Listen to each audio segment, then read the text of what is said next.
I'm investigative journalist Molly Barrows. For years, I've covered the stories that made headlines in Northwest Florida and all along the Gulf Coast. Murders, missing persons, and mysteries of all kinds. These cases are far from over for many victims because the full story has yet to surface. Join me for Gulf Coast Confidential, where I dive into the saltier side of the South and expose the lies, greed, and corruption that often weighs down the truth. It's time to turn the tide and get a shot at justice. Hey y'all, I'm Molly Barrows and welcome to the Gulf Coast Confidential podcast. We're coming to you from the Stella Seba studios this time, which thankfully for all of us is attached to the kitchen. And I'm here as usual with Pam Hill, our co-host, who has violent crime in her own family, so she brings a unique perspective to this, as well as Patric Gibson. Now, Patric is a friend to us as well as Gulf Coast Confidential. If you're not familiar with Pam's story, then you may want to check out some of our other episodes called Mommy Killer, where we follow the story of Sharon Aydelott, who was killed by her own son, 17-year-old at the time, Brandon Aydelott. He was found not guilty by reason of insanity. Patric Gibson is a retired Santa Rosa Sheriff's Office investigator. He was first on the scene and found Sharon exactly where Brandon left her, on the front stoop, basically right inside the front door of her home in Gulf Breeze, in a pool of blood. And it was a very violent scene. And we're going to talk a little bit more about that. But in the meantime, I just want to say hello and welcome you both. And thank you so much for being here today, Patric. Well, thank you. I hope I enjoy this. I hope you do too. Yeah. But he's got a good reason for saying that, because this episode is basically all about dealing with trauma as well as updating you on Brandon Aydelott's case. We're calling this episode First on the Scene, First Responders Suffer in Silence. And like I mentioned, Patric is a retired deputy, but he was doing it for years before he answered the call the night that Sharon Aydelott was killed. And he's seen a lot, just like a lot of first responders. Over the years, I've interviewed firefighters, I've interviewed police officers, people, EMTs, paramedics, and they see things that the average person can't even imagine. They see people at their worst. They also see the carnage from everything from traffic accidents to fires to crimes. And so we're going to talk about the impact that has on first responders, because they rush in when everybody else is running out. And that takes a toll. It's PTSD, post-traumatic stress disorder. We're going to talk about that. And also, like I said, mentioned updating Brandon's case as well. And again, if you're not familiar, Sharon Aydelott was stabbed, stomped, and beaten to death by her then 17-year-old son, Brandon Aydelott. This was on Christmas Eve, y'all, of 2013. So if you're triggered by these graphic details that we're going to be talking about, then you may want to tune out. But just wanted to give you a heads up. This is a violent case, and we're going to be talking about some things that can trigger people who've experienced PTSD. And you know, we're going to be talking about the fact that Pam and her family have to relive this every 6 months because Brandon was found not guilty by reason of insanity. His case comes up for reevaluation. And even though he spent the majority of that time at Chattahoochee, which is where Florida State Hospital is, the state recently found that he had made enough progress, in their opinion, in his recovery that he is now in a step-down facility. And we're going to update you on that because he's got another court date coming up at the end of February. But in the meantime, I just want to give you a chance to get to know Patric here. So tell us a little bit before we get into, all the terrible things that you've seen, but just a little bit about why you decided to become a first responder, if you will, in law enforcement to begin with, Patric. Well, law enforcement is a calling. And I believe, looking back, that I was called to law enforcement by God. Just like going into the medical profession or any first responder type activity is a calling to the person that does it. Did you have a past in serving the military as well? I see the grumpy old Marine hat. So I figured nobody puts that on unless they actually are a grumpy old Marine, I guess. Yeah, I did. I did have I joined the Marine Corps Reserve to do a different calling that I believed was my life path, and I was going to be a Marine fighter pilot. Oh, wow. And God said, "No, well, now that we got you moving, at least I can steer you." And He steered me into law enforcement. And, the military is a good background for law enforcement. So over the years, I've met a lot of police officers who had formerly served in the military, and it does seem like it's a natural fit. There's the law and order, if you will, the calling to want to help people, to want to protect people, and then transition into law enforcement. Seems like a good fit for a lot of folks. How long were you in law enforcement? a total of 23 years. Oh, wow. Yeah. It's a long time. It is. Now, were you with the Santa Rosa Sheriff's Office for most of that time? No, I over my career, I served with, started out with Okaloosa County, and then I went to, I worked at the state prison. Oh, wow. In Century. Okay. And then I went to Santa Rosa. So you've seen them on both sides of the bars. Yes. Suspects and criminals. And then, folks who listen to the show regularly, they know Pam. She's a pharmacist and an advocate for victims. As you know, she's clearly experienced violent crime in her own family.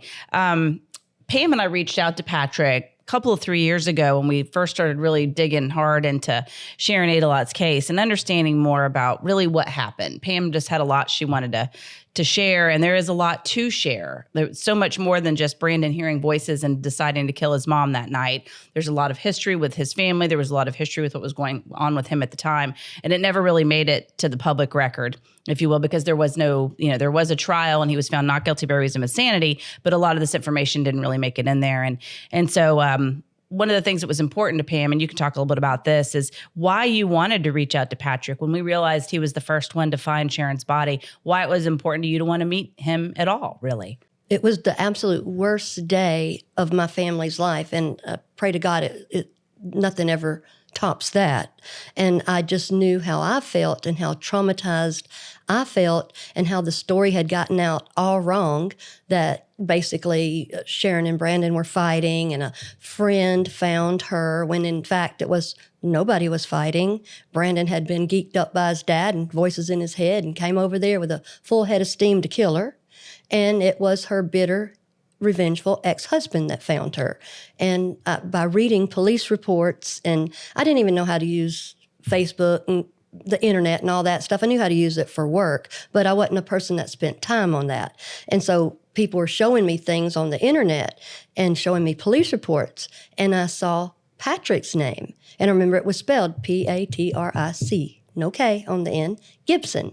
And I thought, this is the very first person that knelt down beside my sister and cared whether she was dead or alive, because I had just read where her bitter ex-husband had slammed the door open to get her feet out of the way so he could look in there and see, the knife stabbed in her eyes and her neck slit with her head almost off and all the horrible things, and heard the 911 calls and all this horrible stuff, and spent 30 minutes trying to get together a 911 call. So I wanted to meet the person that actually cared, because with first responders, I know that they have to have an extra calling, and it has to be God-given. And I wanted to meet him, but I didn't want to intrude in his life. I didn't want to mess up whatever was going on with his healing and stuff, because I know that they've seen so much stuff that they cannot get out of their head. I can't get it out of my head from just reading about it. So when y'all did get a chance to meet, I had the pleasure of being there, met your lovely wife as well. And so it was great to be able to share that moment, even though it's such a dark topic and such a heinous thing. There really is something to be said for bringing a lot of this to the light. Right. And the chance to you guys share something. As a reporter, I can talk about it, from the outside looking in. But that was your sister. You were there outside the house that night. You were there inside the house that night, Patric. So really, in some ways, you guys share the same trauma, even though you didn't know Sharon. How does that make you feel when you walk into a scene like that? What were your first thoughts when you saw Sharon laying there on the ground? Because especially as a law enforcement officer, you got to do 1,000 different things. It's not just evaluating the victim on the floor. It's also, what's happening around me? Is there anything else I got to look out for? What happened? So if you don't mind sharing a little bit about just that night. Well, walking in, I saw a body on the floor, and I see Sharon's picture over there. But that night, I couldn't identify her. I didn't see her face because it was so mutilated. You couldn't. I see what she looks like now, but I couldn't see. I couldn't see what she looked like when I walked in. Her face was so beaten, and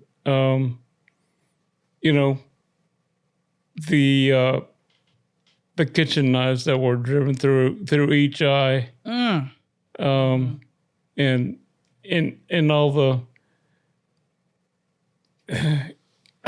all the bodily damage that was done. It was clear that whoever did that to her was in a rage. To me, at least. And you've seen a lot in your career. Yes. And not to go down the path of gruesomeness, but just to give people some perspective and context. What are some of the scenes? I imagine you've been to suicides, you've been to other homicides, you've been to car accidents. I've been to suicides where the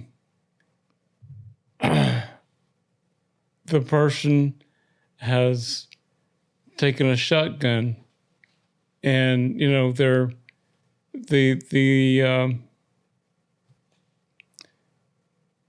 it is pretty graphic what I've seen. The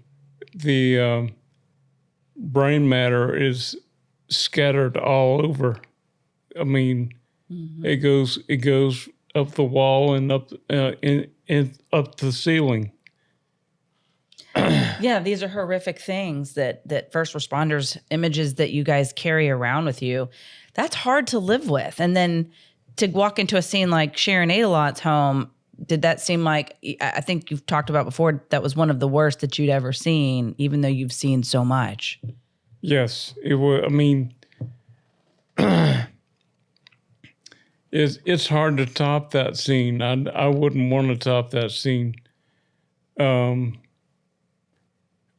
you think it was one of those things, those calls that you decided, hey, maybe it's time for me to take a break? I don't know that I want to keep on doing this. You'd already been doing it for over 2 decades at that point. What kind of a toll did it take on you, that last scene, if you will, of seeing her?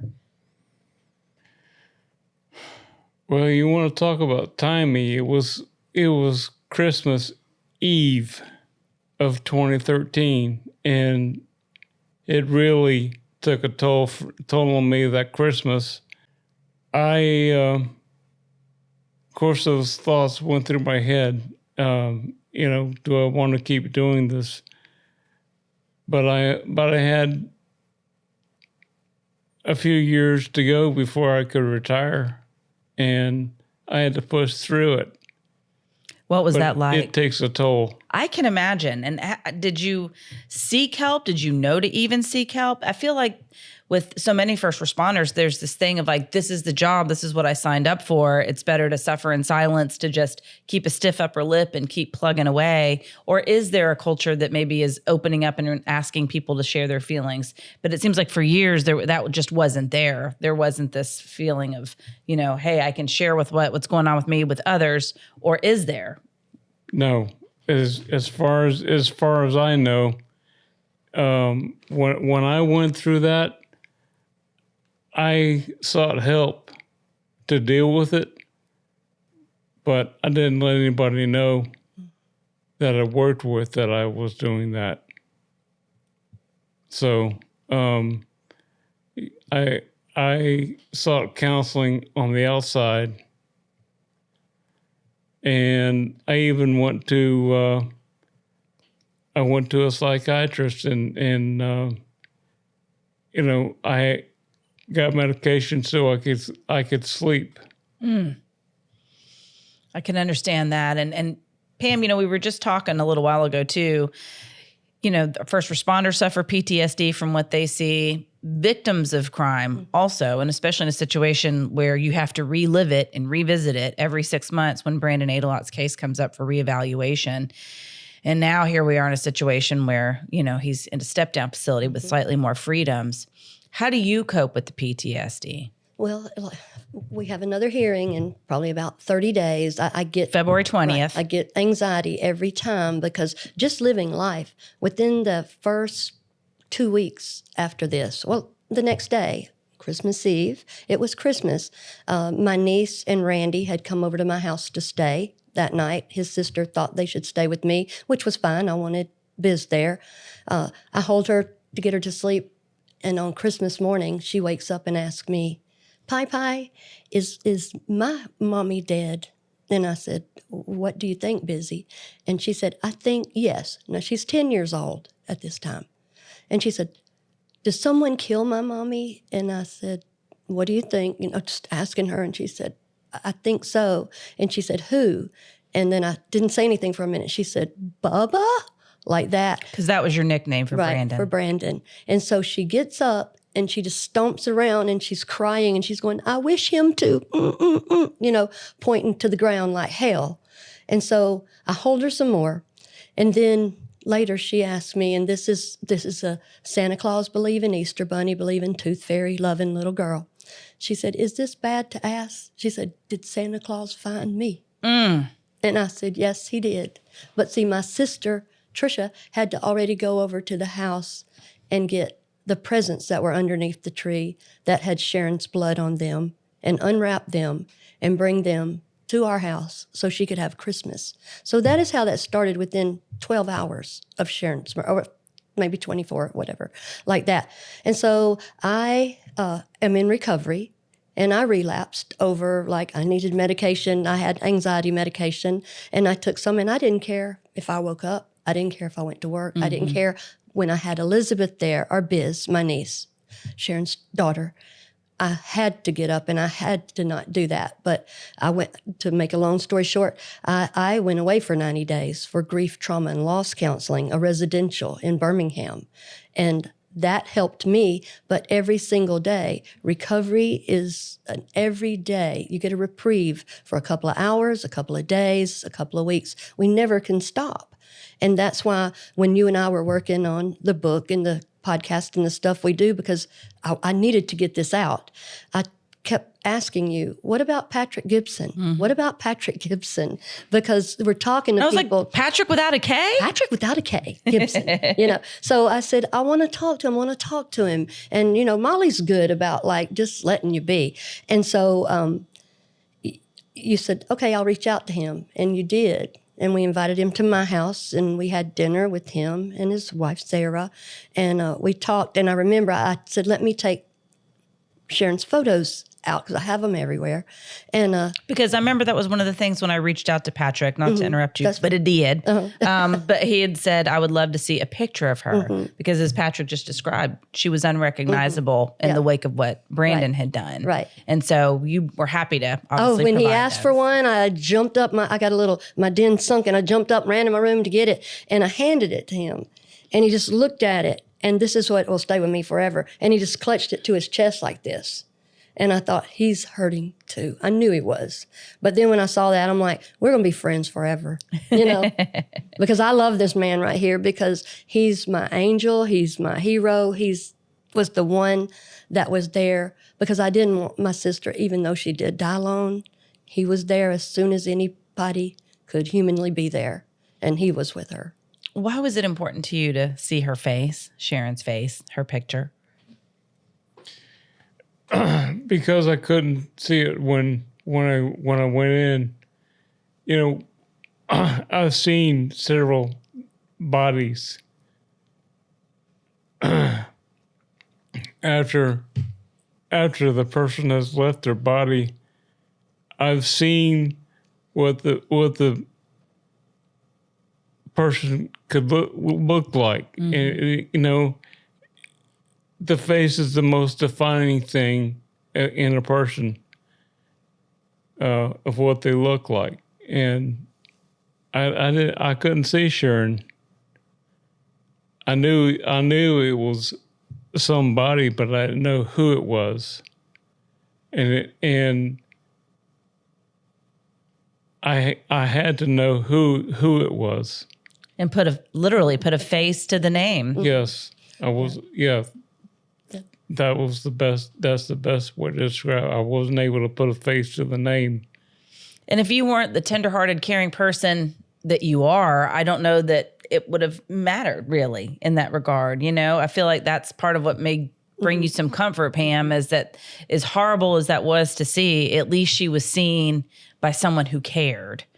And, you know, even though she was a stranger to you, your humanity shone through and you cared enough to want to know what this woman looked like before. This person that you're there witnessing this aftermath of this terrible, heinous situation. And also just to give you an idea of just how traumatic that whole scene was. And like Pam mentioned, immediate news report said that Sharon Aydelott was found by a family friend. She was not found by a family friend. She was found by her ex-husband. It was in the process of filing numerous court orders against her, trying to get out of paying partial child support because he wanted custody of Brandon Aydelott for himself. Brandon had recently moved in with his dad. His parents had had an intervention for him because he was acting bizarrely. He had hit someone. He was using and selling drugs. Pam has talked about that in numerous other episodes. So Sharon was expecting her son that night. There was plans to go to a family Christmas party at Pam's house. They were first going to go to Olive Baptist Church, which is a church here in Pensacola that they belonged to for years. And they were going to go to a Christmas Eve service and then Pam's party. So it was Sharon's night with the kids. She had taken Biz by Randy and Brandon's apartment earlier that evening while she got a few more things for the stockings, and then was putting together a little something to take to Pam's party, a dish she liked to make. And then Randy and Biz called her mom, say she's running late. She's going to be there a few minutes late. And Sharon's expecting Brandon. So when he knocks on the door, like any loving mother, she flings the door open. She's happy to see him. Little did she know that he came over intending to kill her. He even told investigators there was no argument, that there were no words exchanged at all. He couldn't find a gun in his dad's apartment, so he went and got a knife, and he had it in the passenger seat. When his mom opened the door, he had hidden it up the sleeve of his arm and his shirt. So he slid it out and just started stabbing her. He said the moment she, turned around and shut the door, and you can see her bloody handprints, as tragic as that is, on the door where she was clawing, trying to get out. And he said all she had time to say was help. And then he just slit her throat and stabbed and stomped and went and got the baseball bat out of his room. And then he left. And he went to a friend's house, and we're going to talk about that here in a minute because that plays into an update on his case. But that night, Christmas Eve of 2013, within minutes after Brandon leaving, and this is all documented, Randy Aydelott, his father and Sharon's ex-husband, shows up with Biz Aydelott. Elizabeth is her name, and the family called her Biz. And this is the 911 call that was recorded when Randy first saw Sharon's body there on the floor. You know, tell me exactly what happened. I'm not sure. Somebody's hurt really bad, though. I need somebody to get here as fast as they can get here, please. Okay, are you with them now? No, I've got my little girl, and I'm trying to get her down to the neighbor's house so I can get back up there. Okay, how many people are hurt? One person. It's one person. Okay, hurry, please. My partner's getting help on the way. I got a few questions for you, okay? Okay. How old's the person? 48. Okay. Please hurry. Male or female? Female. Okay. Is she awake? I don't know, sir. Okay. Is she breathing? Sir, I don't know. I gotta get back up there. I gotta get my little girl at somebody's house. I gotta get my little girl at a neighbor's house. Okay. Can you tell me what happened? You know anything about what happened? No, sir, I can't. No, sir, I don't know what happened. I haven't been in there. I'm just trying to get my little girl to somebody's house. Okay. And I'm gonna get back up there as fast as I can. Come on, Okay, well, I want you to stay on the line with me while you're doing that, okay? Okay. Yes, sir. It is an emergency. I need somebody here as fast as possible. And we got everybody on the way, okay? Okay. Is there anybody else in the house with her? Sir, I haven't been in there yet. I just opened the door and found her in the floor. Okay. I need you to get back to her as quick as possible, okay? I'm going to get back to her as quick as I can. You're going to be okay, dude. Okay.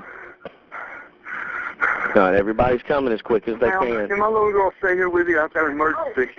And is there anybody else that can come with me? It's right up here. It's okay. Let me know as soon as you're right by her, okay?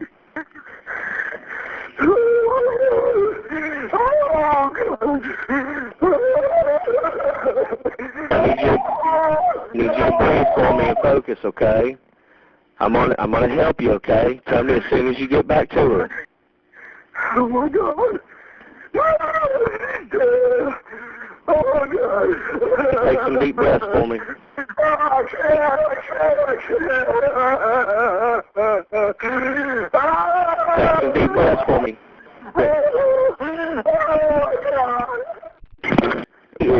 Look at her. Is she still breathing?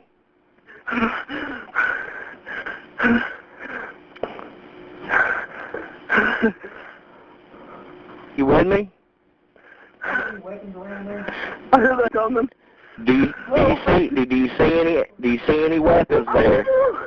There's a knife. Look at her hand. There's a knife in her hand? Yes.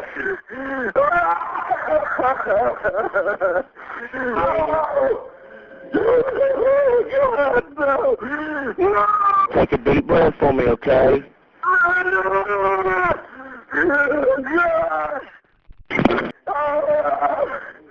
Oh, God. Please, please. They're coming. Everybody's coming as fast as they can.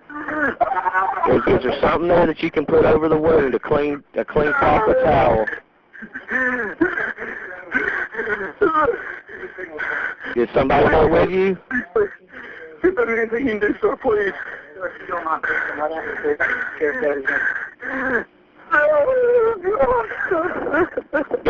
Is that the fire department there with you?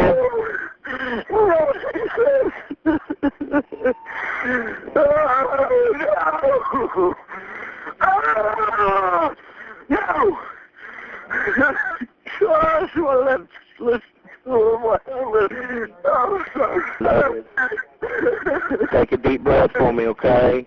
I did it. I know he did it. He's driving a 97 Lexus.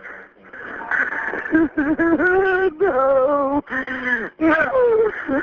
Hang up now. The deputy's here. Everybody else is here. Can I please hang up? Is your little girl okay? She's down. Listen, 3 doors down. She has no idea what's going on. Okay, make sure you tell the sheriff's office where your little girl is, okay? Sir, my little girl. I'll let you go now, okay? Okay, bye-bye. Pam, what do you think when you hear that call when he says somebody's dead? He doesn't say my ex-wife. You would think that this was a stranger. Yeah. Unbelievable. So bizarro to me. And who would march their 10-year-old daughter up to a door where you see blood already, and then go up there and get in the yard and hoop and holler? Normal people, people that care, people like Patric, you, me, everybody in this room, would bend down on their knees to see if you needed help and would call 911 and go, I'm here, I'm trying to do whatever, instead of running up and down the street trying to put Biz somewhere. She's 10. And why did you bring her to the door anyway? Have her get in the car for a minute. Anyway, it's just so unbelievable, and so it's just the final insult. Because he did see her there with all that. And for him to say, my son, you know it's your son already, and you're not looking around to see if he's around going to stab Biz or you or what have you. And that is why it's so important to me that the every decency that could have been extended to Sharon, Randy has never done that for her.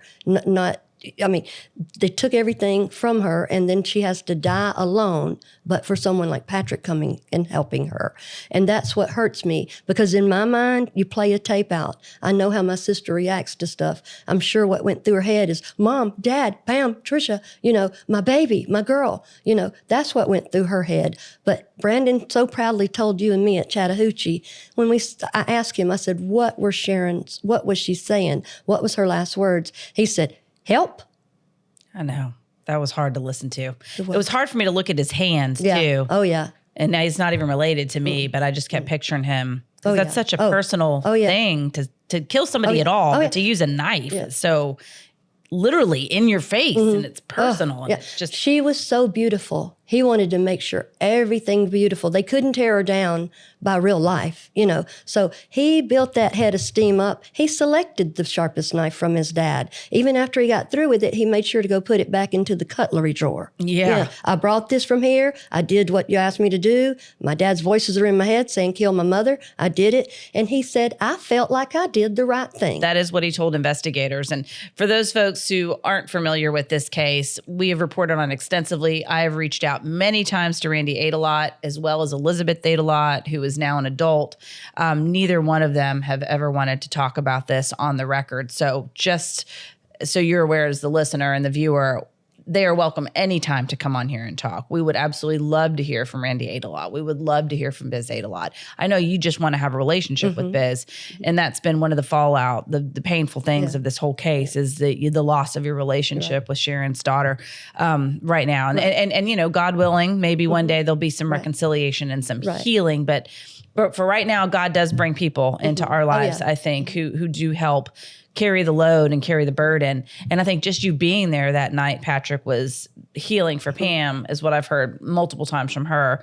What did you see that night after you stepped outside and did what a good police officer does? You just basically evaluate the scene. You're, checking out the rest of the house to see if the potential perpetrator was still there. What did you see of Randy Aydelott that night? Did you see him? He was in the yard. He was on the phone. I remember he was crying, and he was saying he couldn't believe that his son did that. Yeah, that would be hard for anybody to wrap their mind around. I can imagine. That was a tragic situation all the way around because Brandon had been using drugs. You had seen evidence Spice of it on his phone that he was using and selling, as well as just the way his behavior was. Is that the kind of behavior that you would see? I know you've never seen, obviously a murder quite that heinous, but have you seen in the past, like, I guess the acts of drug addicts, if you will, or people that aren't in their normal mind, their normal state of mind? And did that strike you as being a scene of someone who was, like you mentioned, enraged? Did you think that was the act of someone that wasn't in their right mind? It was definitely somebody that wasn't in their right mind. I mean, you want to talk about normal. It wasn't somebody that was in a normal state of mind, but it was somebody that was angry. Whether or not the thoughts came to him or were implanted in him by his father or whoever, pumped him full of rage, and it was just dispensed on Sharon, all that rage that he had that was built up in his head, he took it out on Sharon. I look at this phone right here, and the reason I know about the drug sales and purchases and the Thunderberry Kush and the Mango Kush and Pineapple Kush, this was Sharon's flip phone. She kept a little flip phone so she could buy him a smartphone, and that's where he's making the drug deals. Her flip phone was by her body. On the floor. On the floor. You see it in the pictures. He knocked her out of her shoes. You see parts of the knife knocked off there, broken off on the counter over there. He went through several knives, right. Yes. Yeah, and he knocked her teeth out. Part of them were on the credenza, part across the room. Her jaw, everything he could do, he did there. And when I look at phones like that, it makes me sick. Christmas present. This is a Christmas present I have from Biz from 2014, because right after all this happened, there were things to keep us away from Elizabeth. Randy wouldn't let us be with her, a way to estrange her from us, a way to get hold of her inheritance. And he did, and he went through it, and the house foreclosed and so forth, like we've talked about on so many other things. But this is the extra tragedy and emotional shrapnel, not seeing our niece, and being made the villains through all this. And I mean, everything that could happen, the system, the legal system, has a lot of work to do. It is very heavy on the side of the offender or the killer or the murderer or the rapist or whatever. If you're a victim and you don't have a lawyer or a voice, you will be forgotten. I guarantee you that. Right. In the eyes of the law, Brandon Aydelott is not guilty of murder because he was found not guilty by reason of insanity. However, in the eyes of the law, he is considered a killer. And so that's why he is moving through the system, if you will, and is now in a step-down facility. And basically that means it's a big group home. It's in Quincy, Florida, near the Tallahassee area, if you're not familiar. And so you were not happy about that. We've covered that in previous episodes, other members of the family, and as well as people who felt like they could potentially be targeted by Brandon, including a friend of his who was his running buddy. They'd been childhood friends forever. He was the one that Brandon spent a lot of time at his family's home. After he killed his mother, Brandon told us he went by his house and was going to kill him too. He was on the list to be killed because he had brown eyes, and he was trying to open the door, but nobody was home. Right. He had Sharon's blood still on his hands. And he typically just walked in their house anyway. They were that kind of friends. But praise God, they were gone to a relative's house. Right. And it's interesting now that he has been transferred to this step-down facility where he's got more privileges. He's basically allowed to cross campus unattended, that sort of thing. So even though you guys protested, they're saying in the eyes of the law, he's not a murderer. Our goal is to rehabilitate him, if you will, and get him back out into society. So that's the goal. Yeah. What do you think about that, Patrick? Rehabilitating? That's a joke. He's not insane. He knows exactly what he did that night, and he knows exactly what he's doing now. If he went to trial, he'd go to trial for premeditated murder because he had the forethought when he went to meet his mother that night. He had the forethought of hiding the knife in his sleeve. And he took it out when his mother answered the door, and he assaulted her with it. I know. It's interesting. There's another case recently that we've covered, and by we, I mean local media here in the Pensacola area. There was a woman, I don't know her history, her past, but she'd been struggling with homelessness and allegedly some sort of mental illness.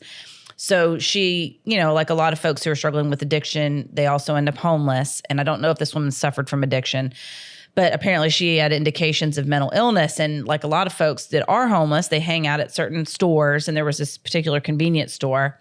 And I guess she got into it with the clerk. So this woman decides she's going to punish the clerk for whatever behavior she didn't like. So this homeless woman stands outside by the pumps and is asking people for money and has a gas can and is asking people to please fill up her gas can. So eventually she gets gas in this can. She goes back into the clerk, splashes her with the gasoline, and lights her on fire. And this woman dies. And then the homeless lady is convicted and now I believe sentenced to life in prison. I'll have to double check that, but she is punished. And I think, anybody would have to be crazy to kill anyone for any reason, whether it's domestic violence, whether it's greed, whether it's, love affair gone wrong. But to me, there's not a lot of difference between somebody who's like out of their mind deciding they just want to punish this clerk for whatever bad behavior or altercation that they had. To me, that's very similar to what Brandon Aydelott did to Sharon. Yes, he heard voices, and I'm not a psychologist. I'm not an expert, and other people may have different opinions. This isn't about shaming people who are dealing with mental illness. We're talking about that as well. I mean, PTSD is a form of mental illness, dealing with depression, dealing with the aftermath of people who do these terrible deeds. So I think all of us sitting at this table, our heart goes out to people who are dealing with mental illness. This, though, is about justice and accountability, and nobody can read your heart. Nobody can read your intentions. And like you were saying, Patrick, maybe Brandon is telling these psychologists what they want to hear. I'm sure they are ready to get people off the dole, if you will. Brandon's a young, healthy man. It's a lot of money to medicate, to house, to feed someone for that long. So of course, he's all better now. Let's move him on down. Well, I'm gonna tell you, posting a picture of yourself in your undies saying, sorry about all that, man. If that's sane, and I'm with you, that goes to show a level of awareness. But still, that's not the kind of sanity that I want out on the street. I mean, it was shocking to me that level of freedom was allowed really on social media. It's shocking to me from the very beginning. You know, I keep saying this and I say it till everybody's sick of it, but it's what is the truth. Bill Edens told my family, Aydelott will never get out. He killed his mother, for heaven's sakes. That's what he told us. That's what we believed. I have zero experience with murder and killing and all this kind of stuff, so I believed him. And then also, I believed Brandon when he said, I'm not through killing my family. I've got a hit list. I don't know why I didn't go ahead and just kill Biz too. And that people with brown eyes are bad and only people with blue eyes are good. I asked him myself. I've got a brown eye and a green eye because we were talking about this. I have visited him, and you have too, at Chattahoochee, written him hundreds of letters. I've got several right here where I teach him Spanish and tell him about 5 flags, teach him history. What do you talk to the person that killed your sister? And, you know, a while ago you were talking about his hand. When I first went to visit him the first time, he reached over with his pale, big hand, and he had gotten a little bit, he had gained some weight. And at that time I was real tan, I'd stayed out in the sun a lot, and his hand on my arm, and I felt his hand, and I said, that is the hand that stabbed my sister in the eye and slit her throat from ear to ear.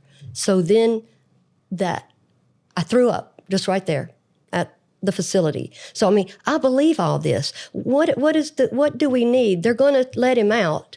They told us he wouldn't get out. They're going to let him out, and he's already promised all these things he's going to do. And what are we going to do? Act surprised when he fulfills his promise? He has zero remorse. I know. It is. It's scary to think about. So fortunately, you reached out to the victim's advocate there at the state attorney's office, let them know about the social media picture, the text that he sent to that young man. And the next thing you know, he's off social media, or at least he's blocked you so you can't see. But it seems to be, I was just surprised that he was even allowed to have that level of access, because that's what free people get access to. This was supposed to be a step down facility, you know, monitoring his behavior to make sure it's appropriate. But I guess he can get online and do whatever the heck he wants. Well, this is what I'm saying. Everybody just throws their hands up. Max, like, we don't know what to do. He killed someone. What are we doing all this stuff? We have more laws driving these streets right here. If I don't stop for that stop sign, there are consequences. I mean, Brandon, he brought some contraband into the place he was, a box cutter. And when I started raising hell about that, they're like, well, he didn't use it. And I'm like, yet, you know, or when he was breaking the rules there at Florida State, he attacked another patient there. It's just like basically, this is a gaslighting thing. It turns around to make the victims feel like they're crazy for wanting to be safe. Yeah. When we're not the killers, we got all the rules on us. So February 20th, 9 a.m., that's when Brandon's next hearing is, his next case evaluation, basically to see how he's doing. And I imagine that the social media and these text issues may or may not come up. But I know the family's concerned about it, and certainly the young man's family who received those messages. So we'll keep you updated on that. Santa Rosa County Courthouse, February 20th, 9 a.m. But in the meantime, I do want to focus some more on first responders and just your angels, really, you know, heroes. And we do focus so much on that. We've had the California wildfires recently, talking about the firefighters that rushed in and all the people and the animals that they saved. But as you well know, there are people that didn't make it, and there are animals that don't make it, and they see that. And whether it's firefighters or, you know, think about 9/11, everybody rushing in, and then they end up in the buildings that collapse in the World Trade Center. But it's the day to day. It's the responding to the domestic violence calls. It's responding to those suicide calls. It's responding to the car accidents, and it piles up, and it's like drip, drip, drip. And I can't even imagine how you manage 23 years, to be honest. I mean, but we, as average citizens, you are angels, and it's hard to put yourself in those shoes and say, gosh, you've seen some terrible things. People are just so happy to see you when you show up. I would be anyway. I mean, I guess unless it's a bad situation and then you're there to take them away or to keep them from hurting someone else, they may not be happy. But, you know, I just want you to know that so many folks, including us sitting here at this table, appreciate what you've done and all that you've endured to be able to keep people safe, because you have brought a lot of comfort and joy and peace to people at the worst times. And little do people know that, you know, every first responder like yourself, they're leaving a little piece of themselves behind and carrying with them a memory that's painful. I think even thinking about Sharon, your wife and I were talking, and she was saying that it impacted you. You woke up screaming not too terribly long ago, just thinking about that. So there's a lot that's, I think, buried there still, I would imagine. Yeah, I didn't realize that I woke up screaming. But it's something that I have sought counseling for, and probably need to go back because I didn't realize that I woke up. It had been in the news a lot again. I think. And that's the thing, you know. And when this case comes up every 6 months or however long is it? 6 months. Mm-hmm.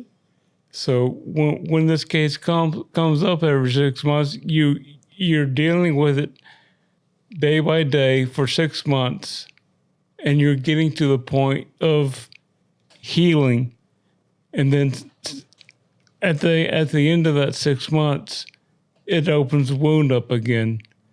So it's you start over fresh every 6 months.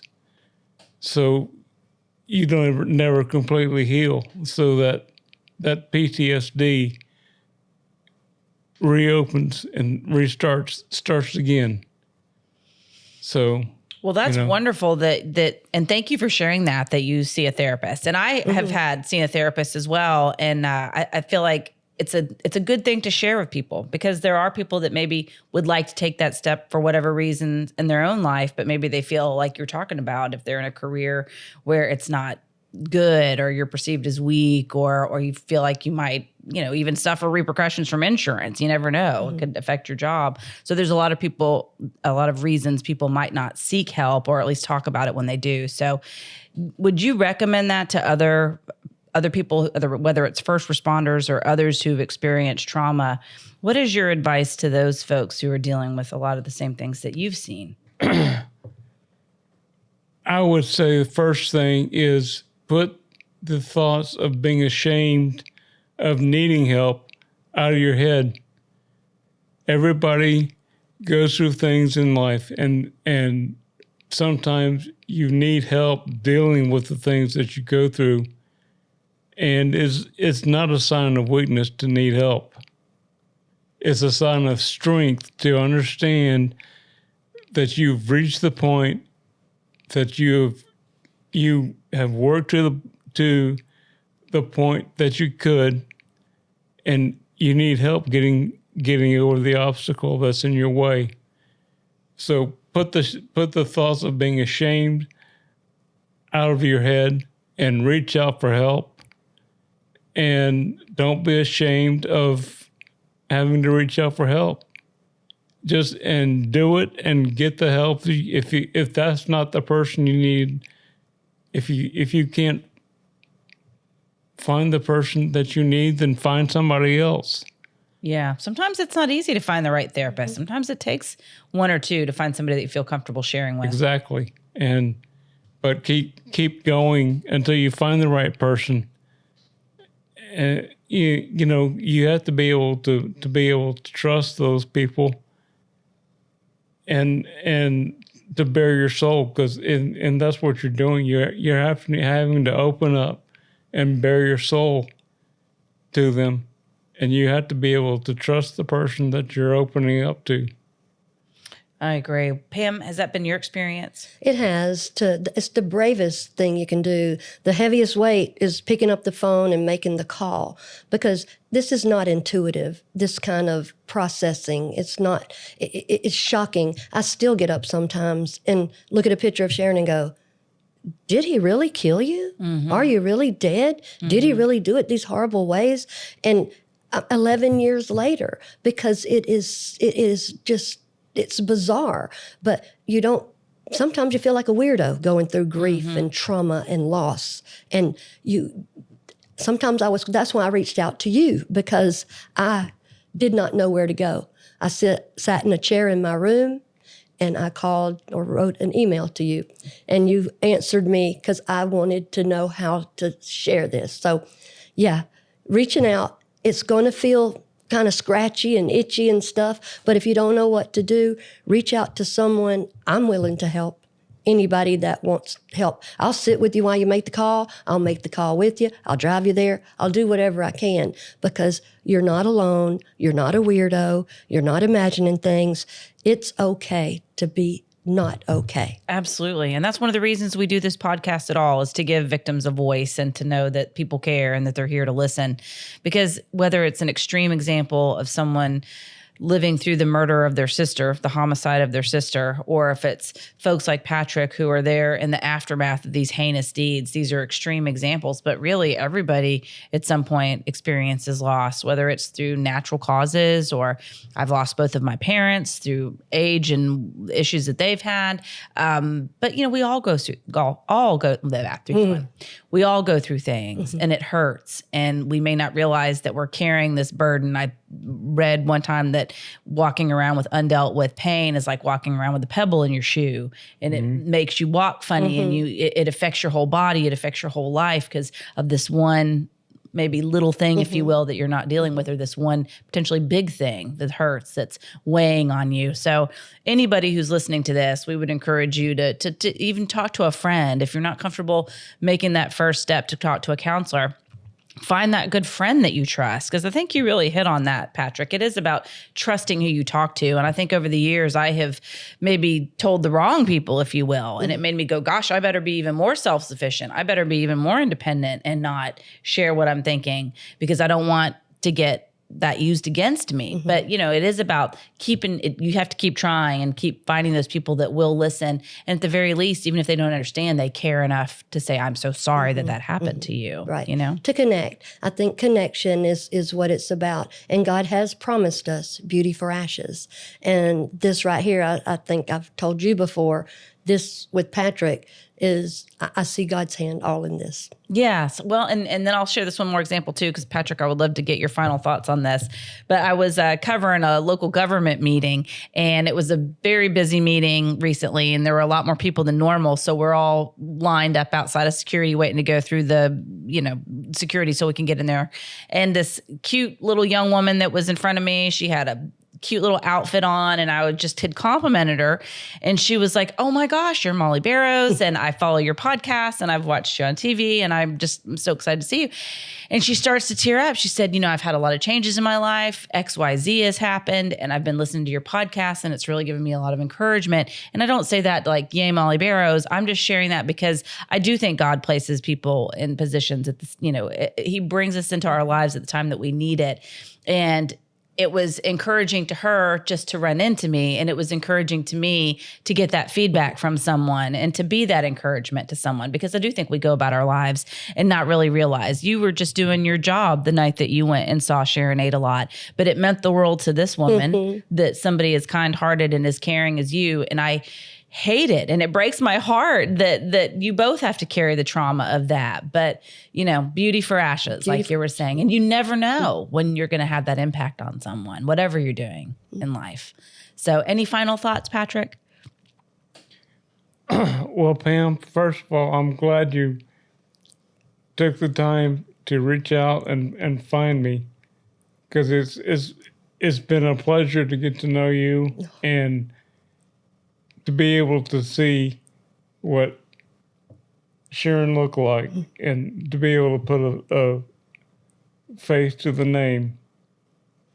And I hate that you have to relive this every 6 months. I know the process of dealing with the emotional roller coaster. I hate emotional roller coasters, but you have to deal with the same thing every 6 months, and this has to end.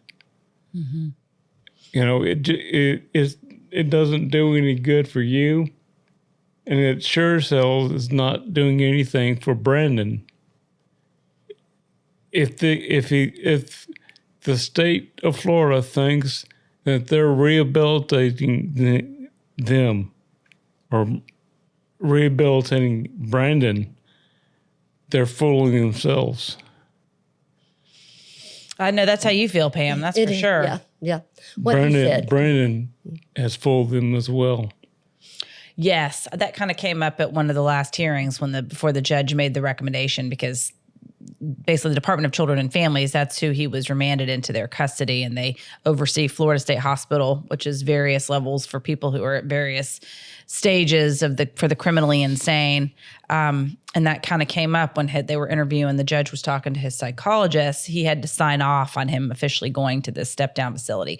But it was eye-opening to me, basically just how DCF decides one day, this is about a year ago, right before Christmas yet again, where they were like, you know what, he's good. And they just sent him back to Santa Rosa County. He just showed up basically at the jail. And because he initially had been arrested for murder, he's in that jumpsuit that says that he's high risk, and he's in handcuffs, and he's sitting there dressed like that in those handcuffs in court while the judge and other psychologists are talking about how he's better and he's ready for this step-down facility. And it's just this juxtaposition of, here's this guy that is in handcuffs and chains and a prison jumpsuit, really a jail jumpsuit. And they're like, yeah, but y'all is better. Yeah. It doesn't feel that way to the family, to the victims. It doesn't, because if they will let him out with all that garb on and the handcuffs and chains and the deputies around him and the cameras and stuff, why are we going to risk other people's freedom and life and our enjoyment because it feels like a casino, let me just put it that way, and the chips are our lives. Excellent. Well, thank you both so much for joining me on this episode of Gulf Coast Confidential. I appreciate it. Patrick, it's just so good to see you. I'm tickled to see y'all. We're going to eat lunch right after this. That's right. Together. We're looking forward to that. But thank you for joining us. And Pam, thank you as always for being on here. And we appreciate our audience as well. That is it for First on the Scene, First Responders Suffer in Silence. We appreciate you joining us for this episode of Gulf Coast Confidential. I'm your host, writer, and producer, Molly Barrows, with co-host and researcher, Pam Hill. And a big thanks, as always, to our director, editor, and production engineer, hardworking guy, great daddy too, James Roy. You can listen to more of our Gulf Coast Confidential conversations wherever you listen to your favorite podcasts. And of course, you can also watch on the YouTube channel. Just don't forget to like and subscribe, and we'll see you next time.